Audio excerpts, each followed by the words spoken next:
କିଛି ନୂଆ ଶିଖିବା, କିଛି ନୂଆ ଜାଣିବା, କିନ୍ତୁ ବୁଝିବା, ପଢିବା ଏବଂ ପ୍ରୟୋଗ କରିବା, ସେଇଟା ହେଉଛି ଓଡ଼ିଆ ପାଠଶାଳାର ପ୍ରଚେଷ୍ଟା। ଆପଣମାନଙ୍କୁ ସମସ୍ତଙ୍କୁ ସ୍ୱାଗତ। ଓଡ଼ିଆ ପାଠଶାଳାକୁ ଚାଲନ୍ତୁ।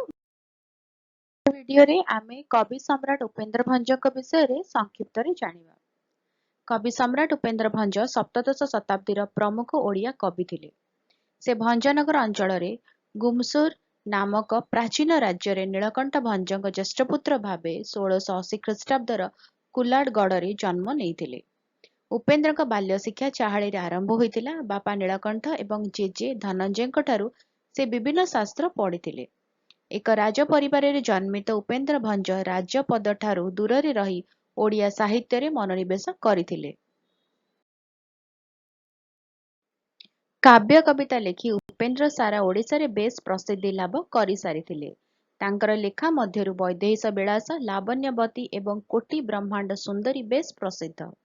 ପୁରୀର ତତ୍କାଳୀନ ଗଜପତି ରାଜା ଦିବ୍ୟସିଂହ ଦେବ ବୀରବର ଉପାଧିରେ ଭୂଷିତ କରିଥିଲେ।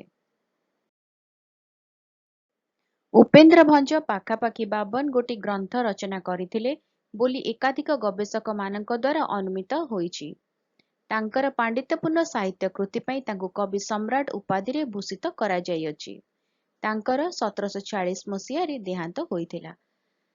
ଭିଡିଓଟି କେମିତି ଲାଗିଲା ମୋତେ କମେଣ୍ଟ କରିକି ଜଣେଇବ। ଯଦି ଭଲ ଲାଗିଲା ଟିକେ ଲାଇକ୍ କରିଦିଅ, ଭିଡିଓକୁ ଆମ ସହିତ ସେୟାର କର। ଚ୍ୟାନେଲରେ ଯେଉଁମାନେ ଭିଡିଓ ଦେଖୁଛନ୍ତି ସବସ୍କ୍ରାଇବ କରିନାହାନ୍ତି ଚ୍ୟାନେଲକୁ ପ୍ଲିଜ ସବସ୍କ୍ରାଇବ କରି ବେଲ୍ ଆଇକନକୁ ପ୍ରେସ୍ କରି ଅଲ୍ ନୋଟିଫିକେସନକୁ ଅନ୍ ରଖିଥାଅ। ଭିଡିଓ ଅପଲୋଡ ହେଲେ ନୋଟିଫିକେସନ ପହଞ୍ଚିବ, ଆମେ ମିଶିକି ପଢିପାରିବା, ବୁଝିପାରିବା ଏବଂ ଜାଣିପାରିବା। ତାହେଲେ ଦେଖା ହବା ଆଗାମୀ ଭିଡିଓରେ।